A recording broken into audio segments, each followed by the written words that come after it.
আজ জানিয়ে দেব আজকের 20টি বড় ও গুরুত্বপূর্ণ সংবাদ। প্রথমেই দেখে নিন প্রধান সংবাদ শিরোনামগুলো, তারপর থাকছে প্রতিটি খবরের বিস্তারিত। চলুন শুরু করা যাক। পুরীতে রথযাত্রায় হুড়োহুড়িতে পদপিষ্ট 120, মৃত্যু 1। পরিস্থিতি নিয়ন্ত্রণে দ্রুত পদক্ষেপ প্রশাসনের। যাওয়ার হলে 21-এর আগেই চলে যান। কোয়েলের ইস্তফার পরেই মমতার ডেডলাইন, নতুন করে দল গড়ার চ্যালেঞ্জ। বিমানবন্দরের ভেতরের মসজিদে বন্ধ নামাজ পাঠ, বাংলার 1 কোটি মুসলমানদের বড় প্রতিবাদে নামার ডাক সিদ্দিকুল্লাহর। এবার গোটা বাংলায় মিড ডে মিলের দায়িত্বে স্কন, কেন এমন সিদ্ধান্ত? কারণ ব্যাখ্যা মুখ্যমন্ত্রী শুভেন্দুর। রাজ্যসভায় 4 নম্বর উইকেট পড়ল তৃণমূলের, ইস্তফা দিয়েই ভূপেন্দ্র যাদবের সঙ্গে বৈঠক কোয়েলের, তিনিও বিজেপিতে। অনশনরত ওয়াংচুকের জীবন বাঁচাতে যা প্রয়োজন সেটাই করুন, কেন্দ্রকে বলল দিল্লি হাইকোর্ট। মায়ানমার উপকূলে ভয়াবহ নৌকাডুবি, মৃত্যু অন্তত 500 রোহিঙ্গার। অভিষেককে জঙ্গলে ছেড়ে আসতে হবে, মমতার বাঘের মতো মন্তব্যকে কটাক্ষ অগ্নিমিত্রার। আমাদের লোকেরা সপ্তাহে 4টে কোয়ার্টার দখল করছে, জিতেন্দ্র তিওয়ারির ভিডিও ফাঁস করে তোপ তৃণমূলের। কালীঘাটে আবার ধাক্কা, ঋতব্রত শিবিরে যোগ দিতে চলেছেন রাজারহাটের প্রাক্তন বিধায়ক তাপস, মুখ খুললেন নিজেই। বুদ্ধদেবের বাড়ির নিরাপত্তা ফেরালো শুভেন্দু সরকার, মোতায়েন বাড়তি লক্ষ্যে। বুদ্ধদেবের বাড়ির নিরাপত্তা ফেরালো শুভেন্দু সরকার, মোতায়েন বাড়তি রক্ষী। ভোটের আগে কমিয়েছিল তৃণমূল। ভাঙনের রাজনীতিতে শহীদ দিবস টুকরো, নতুন সমাবেশের ইঙ্গিত এনসিপিআইয়ের। 1998 বা 2004-এর মতো আবার শুরু করব, হার মানতে নারাজ মমতা, কি বার্তা দিলেন প্রাক্তন মুখ্যমন্ত্রী? নজরে চিকেন স্নেকের নিরাপত্তা, শিলিগুড়ি আসছেন স্বরাষ্ট্রমন্ত্রী অমিত শাহ। অভিষেকের সেবাশ্রয়ের সঙ্গে যুক্ত থাকা চিকিৎসকদের বিরুদ্ধে হতে পারে কড়া পদক্ষেপ, তদন্ত করবে মেডিকেল কাউন্সিল। জন্ম মৃত্যুর সার্টিফিকেটে বড় পরিবর্তন, এবার থেকে মানতে হবে কড়া নিয়ম, কি বদলালো? ক্যারিবিয়ান দ্বীপে পাচার তৃণমূলের কালো টাকা, বিস্ফোরক ঋতব্রত শিবিরের মুখপাত্র প্রসূন। চেয়ার বাঁচাতে লাখ লাখ টাকা বিলি, পঞ্চায়েত প্রধানের নোট ছড়ানোর ভিডিও ঘিরে মালদহে শোরগোল। ফের চরম বিপাকে অভিষেক বন্দ্যোপাধ্যায়, সেবাশ্রয়ের ভুল চিকিৎসায় শিশুর হাত বাদ, দায়ের এফআইআর। পিএমশ্রী প্রকল্পের আওতায় স্কুল পিছু 25 লাখ, রাজ্যে চিহ্নিত 12,300 স্কুল। এতক্ষণ শুনছিলেন সংবাদ শিরোনাম, এখন আসছি বিস্তারিত খবরে। পুরীতে রথযাত্রায় হুড়োহুড়িতে পদপিষ্ট হয়ে 120, মৃত্যু 1। পরিস্থিতি নিয়ন্ত্রণে দ্রুত পদক্ষেপ প্রশাসনের। রথযাত্রার শ্রীক্ষেত্র পুরীতে চেনা ভিড় এবারও।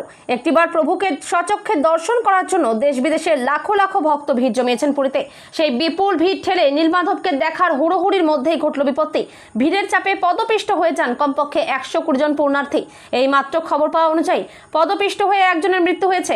প্রশাসনের তরফে অসুস্থদের দ্রুত উদ্ধার করে ভর্তি করানো হয়েছে হাসপাতালে। বৃহস্পতিবার রথযাত্রা উপলক্ষে সকাল থেকে মন্দির চত্বরে ছিল উপচে পড়া ভিড়। জগন্নাথ, বলরাম ও সুভদ্রাকে রথে তোলার সময় ব্যাপক হুড়োহুড়ি শুরু হয় ভক্তদের মধ্যে। গরমের কারণে বহু ভক্ত অসুস্থ হয়ে পড়েন। দ্রুত ঘটনাস্থলে পৌঁছে অসুস্থদের অ্যাম্বুলেন্সে করে হাসপাতালে পাঠান পুলিশ ও স্বাস্থ্যকর্মীরা। জগন্নাথ, বলরাম, সুভদ্রার রথের রশিতে টান দেওয়ার উদ্দেশ্যে ভক্তদের মধ্যে হুড়োহুড়ি পড়ে যেতেই বড় বিপত্তি ঘটে। ভক্তদের ঠেলাঠেলিতে হুড়মুড়িয়ে পড়ে যান তারা। ব্যাপক ভিড়ের চাপে কার্যত পিষে যান বহু পুণ্যার্থী। পদপিষ্ট হয়ে একজনের মৃত্যু হয়েছে। অন্যদিকে ওড়িশার স্বাস্থ্য দপ্তর সূত্রে খবর, অসুস্থ বহু পুণ্যার্থী হাসপাতালে চিকিৎসাধীন। বেশিরভাগই শ্বাসকষ্ট, ডিহাইড্রেশন এবং ভিড়ের চাপে অসুস্থ হয়ে পড়েন। তাদের চিকিৎসার জন্য পুরীর জেলা হাসপাতাল সহ একাধিক মেডিকেল সেন্টারে ভর্তি করা হয়েছে। প্রাথমিক চিকিৎসার পর কয়েকজনকে ছেড়ে দেওয়া হয়েছে, তবে বাকিদের পর্যবেক্ষণে রাখা হয়েছে বলে জানা গিয়েছে। রথযাত্রাকে কেন্দ্র করে আগাম সতর্ক ছিল ওড়িশা প্রশাসন। আঁটোসাঁটো নিরাপত্তা ব্যবস্থাও। মন্দির চত্বরে মোতায়েন করা হয়েছে হাজার হাজার পুলিশ কর্মী, দুর্যোগ মোকাবিলা বাহিনী। প্রস্তুত রাখা হয়েছে দমকল এবং চিকিৎসক টিমও। জরুরি পরিস্থিতিতে দ্রুত উদ্ধার কাজ চালানোর জন্য বিশেষ উদ্ধার পথও আগে থেকে তৈরি রাখা হয়েছিল। প্রশাসনের তরফে ভক্তদের নির্ধারিত পথ ব্যবহার করে জগন্নাথ দর্শন এবং নিরাপত্তা কর্মীদের নির্দেশ মেনে চলার আবেদন জানানো হয়েছে। চলছে পুলিশের লাগাতার মাইকিং। যাওয়ার হলে 21-এর আগেই চলে যান। কোয়েলের ইস্তফার পরেই মমতার ডেডলাইন, নতুন করে দল গড়ার চ্যালেঞ্জ। প্রতিদিনই কেউ না কেউ দল ছাড়ছেন।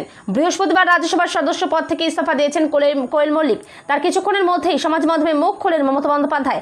দল ছাড়ার হিড়িক অব্যাহত তৃণমূলে। বুধবার মদন মিত্র বিদ্রোহী শিবিরে নাম লিখিয়েছেন। বৃহস্পতিবার রাজ্যসভার সদস্য পদ ছেড়ে বিজেপি নেতা ভূপেন্দ্র যাদবের সঙ্গে বৈঠক করলেন কোয়েল মল্লিক। দল ছাড়ার ঘোষণা করেছেন প্রাক্তন মন্ত্রী মনীশ গুপ্ত। তার কিছুক্ষণের মধ্যেই এলো মমতা বন্দ্যোপাধ্যায়ের বার্তা। বললেন ইডি, সিবিআই বা বিজেপি বিভিন্ন রকম চাপের মুখে যাদের যাওয়ার আছে তাদের অনুরোধ করছি 21শে জুলাইয়ের আগেই চলে যান, লোটা কম্বল নিয়ে চলে যান। তার কথাতে ইঙ্গিত তৃণমূল পালিত শহীদ দিবসের দিন থেকে নতুন করে দল গড়তে উদ্যোগী হচ্ছেন তিনি। বক্তব্যের একেবারে শেষে মমতার বক্তব্যের একটি অংশ তাৎপর্যপূর্ণ ইঙ্গিত বহন করছে বলে মনে করছেন রাজনৈতিক বিশ্লেষকরা। মমতা বলেন, বিজেপি বলছে নামও রাখবো না, নিশানও রাখবো না। অনেক দল অনেকবার প্রতীক বদল করেছে। বিজেপিকে কটাক্ষ করে তিনি যোগ করেন, ক্ষমতার জোরে দলের নামও পরিবর্তন করা যায়, কিন্তু তার ভাবনা, লক্ষ্য, দৃষ্টিভঙ্গি বদল করা যায় না। বুধবার মদন মিত্র মমতার হাত ছেড়ে যোগ দিয়েছিলেন বিদ্রোহী ঋতব্রত শিবিরে। পরের দিনই পদত্যাগের পর কোয়েল মল্লিককে দেখা গেল দিল্লিতে বিজেপি নেতা ভূপেন্দ্র যাদবের সঙ্গে সাক্ষাৎ করতে। এর আগেও তৃণমূলের লোকসভার সাংসদেরা এনসিপিআইতে যোগ দেওয়ার আগে বৈঠক করেছিলেন ভূপেন্দ্রের সঙ্গে। মমতা বন্দ্যোপাধ্যায় সেই প্রসঙ্গে বলেন, দেখলাম আরও এক সাংসদ চলচ্চিত্র শিল্পী বিজেপির এক নেতার সঙ্গে মিটিং করে পদত্যাগ করলেন। তিনি আগেই পদত্যাগের ইমেল পাঠিয়েছিলেন, এখন সশরীরে গিয়ে পদত্যাগ করেছেন। এছাড়া রাজ্যের প্রাক্তন মন্ত্রী মনীশ গুপ্ত তৃণমূল ছাড়ার ঘোষণা করেছেন। ইস্তফাপত্র তিনি পরে তৃণমূলকে পাঠাবেন বলে জানিয়েছেন। কোয়েলের নাম না করে তার পদত্যাগের কথা উল্লেখ করেই মমতা দল ছাড়ার ডেডলাইন বেঁধে দেন। তিনি বলেন, এতে আমরা দুর্বল হব না। বুধবারের পর বৃহস্পতিবারেও মমতা বলেছেন, যারা থাকবেন তারাই সোনার খনি। তারা পাল্টা দাবি, যারা দল ছাড়ছেন তাদের অনেকেই গোপনে তার সঙ্গে যোগাযোগ রাখছেন। তৃণমূলে ভাঙনের জন্য বিজেপির দিকে আক্রমণ বজায়ও রেখেছেন মমতা। কেন্দ্রের বিজেপি সরকারের স্থায়িত্ব নিয়েও বারবার প্রশ্ন তুলেছেন। তার কথায়, দিল্লির মদতে যা ইচ্ছা আপনারা করে যাচ্ছেন, আগে দিল্লিটা রক্ষা করুন। দিল্লির অবস্থা ভালো নয় বলে কটাক্ষ করে মমতা সোনম ওয়াংচুকের অনশন প্রসঙ্গও টেনে আনেন। কেন দিল্লির সরকার সোনমের সঙ্গে কথা পর্যন্ত বলতে যায়নি সেই প্রশ্নও তুলেছেন। তৃণমূল নেত্রী অভিযোগ করেন, পুলিশের ভয় বা অর্থের প্রলোভন দেখানো হচ্ছে 21শে শহীদদের পরিবারকেও। আদালতের নির্দেশ মেনে শান্তিপূর্ণভাবে 21শে জুলাই শহীদ স্মরণ করার বার্তা দেন মমতা। তবে সেই সঙ্গে প্রশাসনকে নিরপেক্ষ থাকারও আর্জি তার।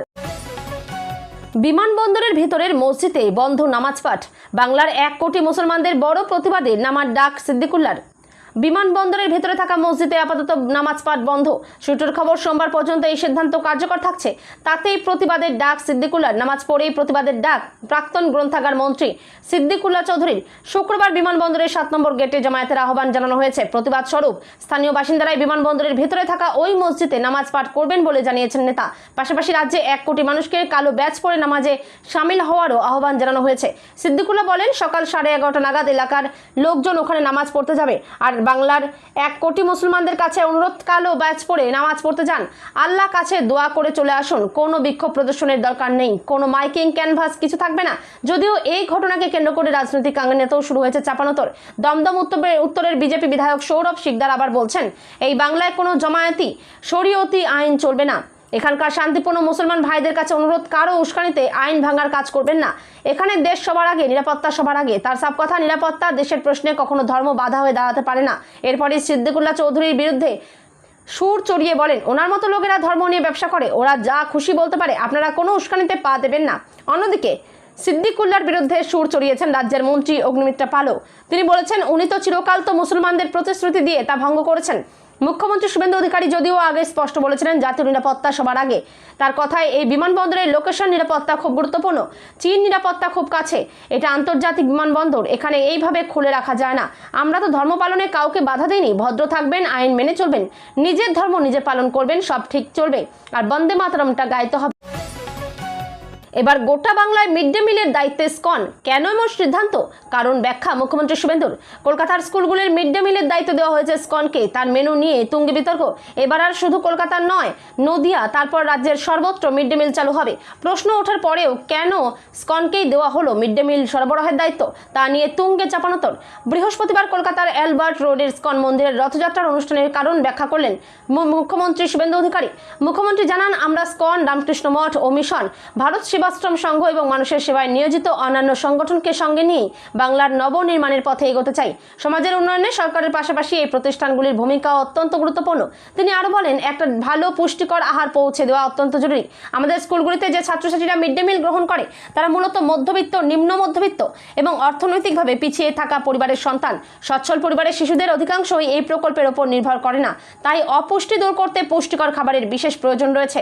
পূর্বতন তৃণমূল সরকারের বিরুদ্ধে মিড ডে মিল প্রকল্পে একাধিক দুর্নীতির অভিযোগ উঠেছে। সে কথা মনে করিয়ে শুভেন্দু বলেন, গত কয়েক বছরে পশ্চিমবঙ্গে মিড ডে মিল নিয়ে যে ধরনের দুর্নীতির অভিযোগ উঠেছে তা অত্যন্ত দুঃখজনক।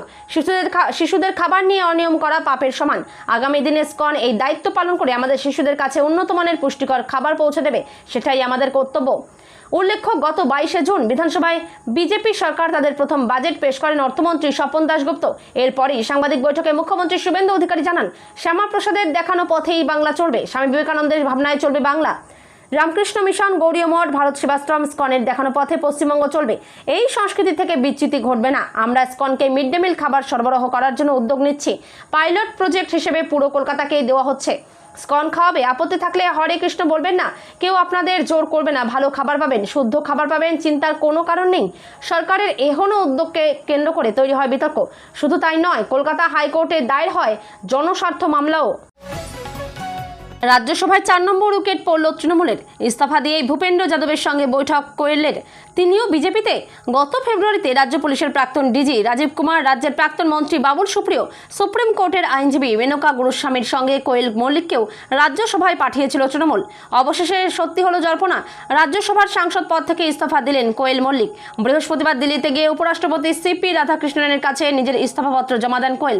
তারপরেই কেন্দ্রীয় মন্ত্রী ভূপেন্দ্র যাদবের সঙ্গে দেখা করেন তিনি। সম্প্রতি ভূপেন্দ্রের হাত ধরেই তৃণমূলের 20 জন লোকসভা সাংসদ nationalist citizens party of India বা এনসিপিআইতে যোগ দিয়েছিলেন। চলতি মাসে রাজ্যসভার 3 সাংসদ সুখেন্দু শেখর রায়, সুস্মিতা দেব, প্রকাশিক বড়াইক তৃণমূল ছেড়ে বিজেপিতে যোগ দেন। তাদের 3 জনকেই রাজ্যসভায় পাঠিয়েছে বিজেপি। এবার কেন্দ্রীয় মন্ত্রীর সঙ্গে কোয়েলের সাক্ষাতের পরেই জল্পনা। তবে কি তিনিও বিজেপিতে যাচ্ছেন? সুখেন্দুদের মতো তাকেও কি রাজ্যসভায় পাঠাবে বিজেপি? সূত্রের খবর, রাজ্যসভার চেয়ারম্যান তথা উপরাষ্ট্রপতি রাধাকৃষ্ণনের কাছে ইমেল করে নিজের ইস্তফাপত্র পাঠিয়েছিলেন কোয়েল। কিন্তু নিয়ম অনুসারে রাজ্যসভা থেকে ইস্তফা দিতে হলে সাংসদকে সশরীরে হাজিরা দিতে হয়। সেই মতো বৃহস্পতিবার সকালে রাজ্যসভার চেয়ারম্যানের হাতে নিজের ইস্তফাপত্র তুলে দেন রুক্মিণী।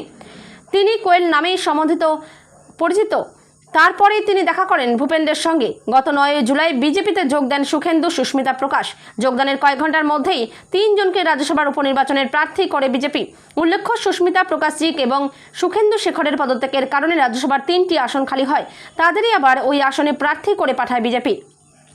অর্থাৎ প্রার্থীরা একই, কেবল দল বদলে যায়, ভোট হয়নি। শুক্রবার ওই 3 জনের হাতে রাজ্যসভার সাংসদপত্রের শংসাপত্র তুলে দেওয়া হবে। প্রশ্ন উঠছে, কোয়েলও কি সেই পথেই হাঁটবেন? গত ফেব্রুয়ারি মাসে রাজ্যসভার সাংসদ হওয়ার পরে একবারও সংসদের কোনো অধিবেশনে যোগ দেওয়া হয়নি কোয়েলের। সোমবার থেকে বাদল অধিবেশন শুরু হচ্ছে। সাংসদ পদ পাওয়ার পরে সেটাই হতে পারত কোয়েলের প্রথম অধিবেশন, কিন্তু তার আগেই তিনি ইস্তফা দিলেন। অনশনরত ওয়াংচুকের জীবন বাঁচাতে যা প্রয়োজন সেটাই করুন, কেন্দ্রকে বলল দিল্লি হাইকোর্ট। টানা অনশনের কারণে শরীর ভাঙছে শিক্ষাবিদ তথা সমাজ সৈনিক ওয়াংচুকের। এই পরিস্থিতিতে তার স্বাস্থ্য নিয়ে উদ্বেগ প্রকাশ করে দিল্লি হাইকোর্টে মামলা রুজু হয়েছিল বুধবার। অনশনরত সোনম ওয়াংচুকের জীবন রক্ষায় যা প্রয়োজন তাই করতে হবে। বৃহস্পতিবার কেন্দ্রকে এমন নির্দেশ দিল দিল্লি হাইকোর্ট। বৃহস্পতিবার দিল্লি হাইকোর্টের প্রধান বিচারপতি দেবেন্দ্র কুমার উপাধ্যায় এবং বিচারপতি তেজস কারিয়ার বেঞ্চের নির্দেশ, সরকারি চিকিৎসকদের দিয়ে প্রতিদিন ওয়াংচুকের স্বাস্থ্য পরীক্ষা করাতে হবে। চিকিৎসকদের রিপোর্টের ভিত্তিতে যদি চিকিৎসার প্রয়োজন পড়ে তাহলে সেই বিষয়ে পদক্ষেপ করতে হবে কেন্দ্রকে। 2 বিচারপতির বেঞ্চের মৌখিক পর্যবেক্ষণ, প্রতিটি জীবন মূল্যবান। বৃহস্পতিবার শুনানির সময় আদালতে উপস্থিত ছিলেন কেন্দ্রের সলিসিটর জেনারেল তুষার মেহতা। তিনি আদালতকে জানান যে সরকারি চিকিৎসকরা ইতিমধ্যেই ওয়াংচুকের স্বাস্থ্য পরীক্ষা করেছেন। তুষারের আশ্বাস, চিকিৎসকদের রিপোর্টের ভিত্তিতে ওয়াংচুকের স্বাস্থ্য সংক্রান্ত কোনো সহায়তার প্রয়োজন হয় তাহলে কেন্দ্র তা করবে, তবে সেক্ষেত্রে চিকিৎসকদের পরামর্শ মেনেই চলা হবে বলে জানিয়েছেন তিনি। টানা অনশনের কারণে শরীর ভাঙছে শিক্ষাবিদ তথা সমাজ সৈনিক ওয়াংচুকের। এই পরিস্থিতিতে তার স্বাস্থ্য নিয়ে উদ্বেগ প্রকাশ করে দিল্লি হাইকোর্টে মামলা রুজু হয়েছিল বুধবার। বৃহস্পতিবার জরুরি ভিত্তিতে সেই মামলা শুনানি উচ্চ আদালত।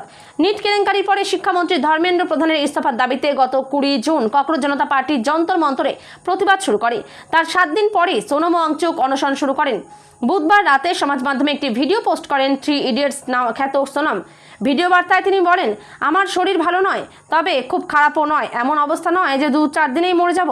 বুধবার ককরোচ জনতা পার্টির তরফে ওয়াংচুকের মেডিকেল বুলেটিন প্রকাশ বলা হয়েছে তার শরীর খুবই দুর্বল রয়েছে। 59 বছর বয়সী ওয়াংচুকের ওজন একদিনে 400 গ্রাম কমে 57.15 কেজি হয়েছে। অনশনে বসার আগে ওয়াংচুকের ওজন ছিল 66 কেজি। বুধবার তার রক্তচাপ ছিল 105/76। রক্তে শর্করার পরিমাণ ছিল 80 মিলিগ্রাম। রক্তে অক্সিজেনের মাত্রা 97%। প্রথম দিকে আমজনতার তেমন উৎসাহ না থাকলেও গত কয়েকদিনে ওয়াংচুকের স্বাস্থ্য নিয়ে উদ্বেগ ছড়াতে শুরু করেছে। ভিড়ও বাড়ছে যন্তর-মন্তরে। জুলাইয়ে দিল্লির গরম উপেক্ষা করে ছাত্রছাত্রী, অভিভাবক, সাধারণ মানুষ, শিক্ষাবিদরা ওয়াংচুককে দেখতে আসছেন। নিটের প্রশ্ন ফাঁসের পরে দেশজুড়ে অন্তত 20 জন ছাত্রছাত্রী আত্মহত্যা করেছিলেন বলে অভিযোগ। তাদের অন্যতম দেহরাদুনের রিয়া কুমারী থাপার বাবা-মা বুধবার ফোন করে সোনমের স্বাস্থ্যের খবর নিয়েছেন। বঙ্গোপসাগরে ভয়াবহ নৌকাডুবি, অন্তত 500 জনের মৃত্যু হয়েছে। মায়ানমারের উপকূলে এই দুর্ঘটনা ঘটেছে। নৌকায় রোহিঙ্গারা ছিলেন বলেই জানিয়েছে রাষ্ট্রপুঞ্জ। মায়ানমারের অস্থির পরিস্থিতিতে বিগত কয়েক বছরে বহু মানুষই দেশ ছেড়েছেন। বিশেষ করে আক্রান্ত, নির্যাতিত মায়ানমারের রোহিঙ্গারা তারা নিরাপদ আশ্রয় ও সুস্থ জীবনযাত্রার জন্য জীবনের ঝুঁকি নিয়ে এই সমুদ্র পার করার চেষ্টা করে। জানা গিয়েছে যে 2টি নৌকা বঙ্গোপসাগরে ডুবে গিয়েছে। সেই নৌকা দুটি মায়ানমারের রাখাইন প্রদেশ থেকে ছেড়েছিল গত জুন মাসের শেষভাগে। ইন্টারন্যাশনাল অর্গানাইজেশন ফর মাইগ্রেশন এবং রাষ্ট্রপুঞ্জের রিফিউজি এজেন্সি যৌথ বিবৃতিতে জানিয়েছে 2টি নৌকায় ডুবে গিয়েছে। অন্তত 500 জনের মৃত্যুর আশঙ্কা করা হচ্ছে। ওই নৌকায় বাংলাদেশের রিফিউজি ক্যাম্পের কয়েকজন বাসিন্দাও ছিলেন বলে সূত্রের খবর। মৃতের সংখ্যা আরও বাড়তে পারে। রাষ্ট্রপুঞ্জ জানিয়েছে প্রথম নৌকায় 250 জন রোহিঙ্গা রিফিউজি ছিল। ওই নৌকাটি ছাড়া কিছুক্ষণ পরই তার সঙ্গে যোগাযোগ বিচ্ছিন্ন হয়ে যায়। দ্বিতীয় নৌকাটি গত 8ই জুলাই মায়ানমারের ইরাওয়াডি উপকূলের কাছে ডুবে যায়। ওই নৌকায় 280 জন ছিল বলেই জানা গিয়েছে। নির্ধারিত রুটের বাইরে দিয়ে ওই নৌকাগুলি যাচ্ছিল। তাছাড়া বর্ষাকালে এই সময়ে সমুদ্র উত্তাল থাকে, তাই যাত্রা আরও ঝুঁকিপূর্ণ হয়ে ওঠে। এর আগে 2025 সালে প্রায় 900 জন রোহিঙ্গা রিফিউজি আন্দামান সাগর ও বঙ্গোপসাগরে নিখোঁজ হয়ে গিয়েছেন বা মারা গিয়েছেন। 2026 সালে প্রায় 300 জন নিখোঁজ হয়েছেন আন্দামান সাগর ও বঙ্গোপসাগরে, যার মধ্যে রোহিঙ্গা রিফিউজি ও বাংলাদেশি নাগরিকরাও রয়েছেন। রাষ্ট্রপুঞ্জ জানিয়েছে এই সামগ্রিক রুট বিশ্বের অন্যতম ভয়ঙ্কর রুট রিফিউজি ও পরিযায়ীদের জন্য। তৃণমূল সাংসদ অভিষেক বন্দ্যোপাধ্যায় বাঘের মতো লড়াই করেছেন বলে মন্তব্য করেছিলেন মমতা বন্দ্যোপাধ্যায়। এই নিয়েই এবার কটাক্ষ করলেন পুরমন্ত্রী অগ্নিমিত্র পাল। তৃণমূলকে জঙ্গলের সঙ্গে তুলনা করেন তিনি জানান, জঙ্গলের মতোই তৃণমূলেও বাঘেদের মধ্যে লড়াই হচ্ছে। জনসাধারণের নিরাপত্তার স্বার্থে এই সব বাঘেদের খাঁচায় বন্দি রাখা কিংবা জঙ্গলে পাঠিয়ে দেওয়া উচিত। মন্ত্রী বলেন, অভিষেককে জঙ্গলে ছেড়ে আসতে হবে। গতকালই বীরভূমের নেতা অনুব্রত মণ্ডল ও কামারহাটির বিধায়ক মদন মিত্র মমতার সঙ্গ ছেড়ে রীতি শিবিরের সঙ্গে হাত মেলান। কালীঘাট তৃণমূল ছেড়ে অনুব্রত অভিযোগ করেন অভিষেকের জন্যই জেলে যেতে হয়েছিল তাকে। অন্যদিকে অভিষেকের বিরুদ্ধে মুখ খুলে মদনের অভিযোগ ইডির থেকেও এবি বেশি ভয়ঙ্কর। এই আবহে অভিষেক প্রসঙ্গে মমতার বাঘের মতো লড়াই মন্তব্য নিয়ে কটাক্ষ করেন পুরমন্ত্রী। তিনি বলেন, প্রাক্তন মুখ্যমন্ত্রী আসলে কোন বাঘের কথা বলছেন? বীরভূমের বাঘ নাকি কালীঘাটের বাঘ? রাজ্যে এখন বাঘে বাঘে ছড়াছড়ি, বাঘদের খাঁচাবন্দি রাখাই ভালো। অভিষেক প্রসঙ্গে তিনি বলেন, বেশি বাড়াবাড়ি করলে তাকে জঙ্গলে ছেড়ে আসতে হবে। সভ্য সমাজে এই সব বাঘদের জায়গা নেই। তবে অনুব্রত কি বাঘ? তিনি তো এখন মিউ মিউ করেন। অগ্নিমিত্রের অভিযোগ, গত 15 বছর ধরে এই বাঘগুলো মানুষের ক্ষতি করে চলেছে এবং সমাজকে গ্রাস করছে। সভ্য সমাজে এই ধরনের আচরণের কোনো জায়গা নেই। তাদের সুন্দরবন কিংবা গুজরাটের গির অরণ্যে ছেড়ে আসা উচিত। অভিষেকের গলার স্বর পরীক্ষা প্রসঙ্গে তিনি মন্তব্য করেন, উনি আসলে মানুষ নাকি বাঘ তা পরীক্ষা করার জন্যই হয়তো এই টেস্টের নির্দেশ দেওয়া হয়েছে। বাঘিনী মমতার আশীর্বাদ ধন্য বড় বাঘের এলাকায় অন্য বাঘের ভাগ বসানো নিয়েই এই দ্বন্দ্বের সূত্রপাত। সব মিলিয়ে তৃণমূলের এই নেতাদের বর্তমান অবস্থাকে বিড়াল বা ভাম জাতীয় প্রাণীর সঙ্গে তুলনা করে চরম বিদ্রূপ করেন অগ্নিমিত্রা।